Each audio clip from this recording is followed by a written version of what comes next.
Glória a Deus. A paz do Senhor, igreja. Amém?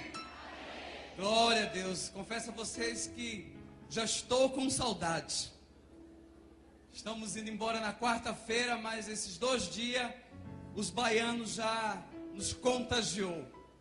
Quando as irmãs entraram cantando, dançando ali, eu segurei ali e falei: segura, Jesus. Aleluia. Quase que eu tirei o paletó e subi aqui e comecei, ó. O povo de Deus é assim, amados. O povo de Deus tem que ser alegre. O povo de Deus tem que ser feliz. Amém? Esse negócio de falar assim, não, isso ali é do diabo. Que do diabo nada. O diabo não criou nada. O diabo só copiou. Jesus, Deus criou todas as coisas. Aleluia. E para Ele todo o nosso louvor, toda a nossa adoração, a glória seja dada a Ele, para Ele, por Ele. Aleluia. Amém, queridos? Aleluia. As irmãs estão de parabéns. Parabéns. Deus abençoe grandemente a vida de vocês. Amém? Queridos, eu gostaria de pedir uma coisa. Você vai falar para o seu irmão assim: não converse comigo. Aleluia. Eu quero ouvir a voz de Deus. A única coisa que eu posso falar é dar glória a Deus misturado com aleluia. Amém? Aleluia. Louvado e engrandecido seja o nome do Senhor. Irmão Paulo, sabe por que as pessoas, quando muitas pessoas, às vezes convidam as pessoas, falam assim, não, vamos lá, vamos ver a história de um ex-travesti. As pessoas às vezes ficam meio assim, né? Mas será que pode vir algo bom de um ex-travesti? Eu quero falar para vocês que Deus transforma a nossa desgraça em graça. Aleluia. Deus transforma a nossa desgraça em graça. Interessante que um discípulo chegou e falou para um outro, conversando os dois. O discípulo chegou e falou para o outro: olha, você conhece aquele Jesus e tal. Aí Natanael, o discípulo Natanael chegou e falou assim: mas espera aí, será que pode vir algo bom de Nazaré? Até os próprios discípulos de Jesus, Natanael disse: será que pode vir algo bom?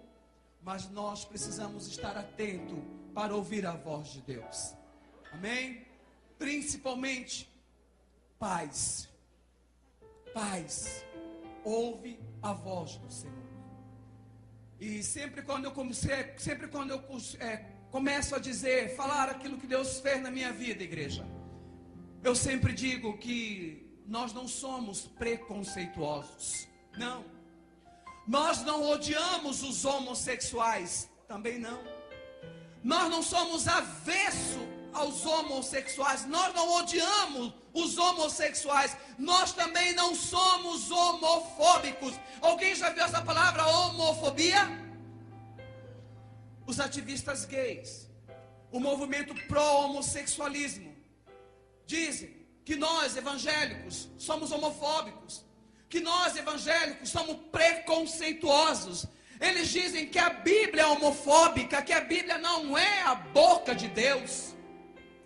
Mas eu estou aqui nesta noite, primeiro, para dizer a vocês que nós temos que amar e não condenar não só os homossexuais, todas aquelas pessoas que ainda não conhecem o Senhor Jesus. Segundo, estou aqui para dizer para vocês que a Bíblia é a boca de Deus. É a palavra que transforma, é a palavra que restaura, é a palavra que muda, é a palavra que limpa, é a palavra que purifica e restaura a mente, a alma e o coração do ser humano. É a palavra de Deus que nos limpa de todo o pecado. Aleluia. E antes de começar a falar aquilo que Deus fez na minha vida, eu gostaria que nós abríssemos a palavra do Senhor no livro de Joel. Joel está lá no finalzinho do Velho Testamento. É os últimos livros do Velho Testamento. Quase os últimos livros do Velho Testamento.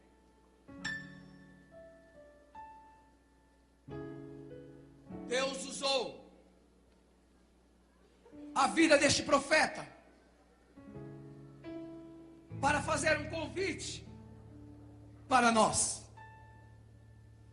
Deus usou a vida do profeta Joel para nos fazer um convite. Todo homem, toda mulher precisa receber esse convite que Deus, através da vida do profeta, escreveu aqui na sua palavra. Joel, no capítulo 2, no versículo 12, todos encontraram? Quem encontrou, diga amém. Quem não encontrou, diz, espera um pouquinho. Aleluia.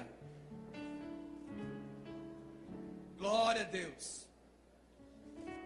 Joel, no capítulo 2, no versículo 12, a palavra do Senhor diz assim: ainda assim, agora mesmo, diz o Senhor,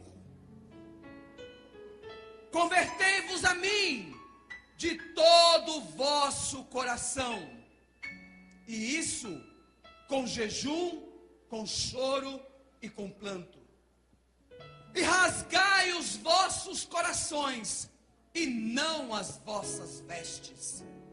Convertei-vos ao Senhor, vosso Deus, porque Ele é misericordioso, Ele é compassivo, Ele é tardio em irar-se, em grande em beneficência, e se arrepende de todo o mal.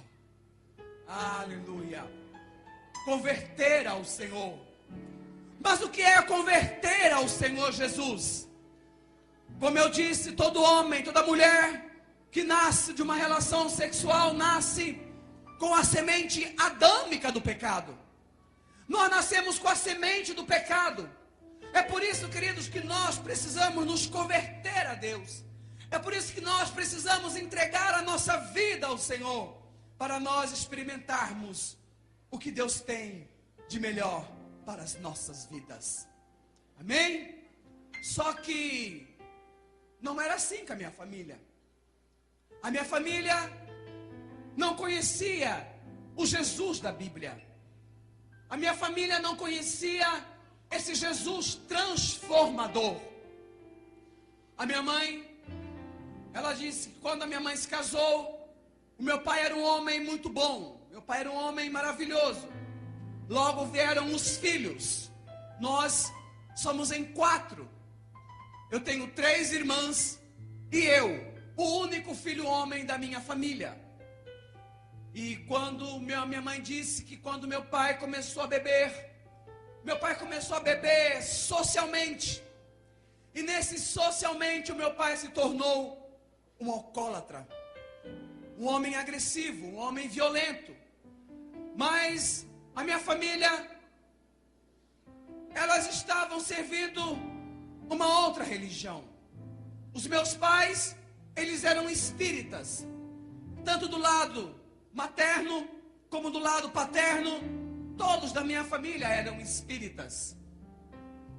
E a palavra do Senhor, lá no livro de 2 Coríntios, no capítulo 4, no versículo 4, a Bíblia diz que o Deus deste século cegou o entendimento dos incrédulos, para que não penetrasse a luz do Evangelho.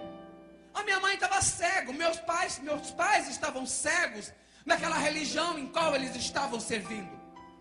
E quando eu comecei a entender que aquele homem era o meu pai, quando eu comecei a entender que aquele homem era o meu pai, ele era um homem extremamente violento. Meu pai era um homem extremamente agressivo. E eu não entendia porque meu pai me odiava tanto, sendo que eu era o único filho homem da minha família. E naquela religião a qual minha mãe estava servindo, disse que na outra encarnação nós éramos inimigos, e que nessa encarnação veio pai e filho para purificar. Isso é mentira do diabo. Não existe reencarnação. A palavra do Senhor lá em Hebreus, no capítulo 9, no versículo 27, a Bíblia diz assim que Deus, Ele deu uma ordem para o homem morrer uma só vez. Deus deu uma ordem para o homem morrer uma só vez. Não existe reencarnação. Isso é mentira do diabo. Essa é a única oportunidade que nós temos de rasgar os nossos nossos corações, entregar a nossa vida a Deus e ter uma vida eterna com o Pai na glória. Aleluia. Mas a minha mãe não conhecia a palavra. A minha família não conhecia esse Jesus transformador. E a situação na minha casa ia se tornando cada vez de mal a pior. Em frente da minha casa morava um advogado. Aos 6 anos de idade, eu fui violentado pelaquele advogado, amigo da minha família e que morava em frente à minha casa.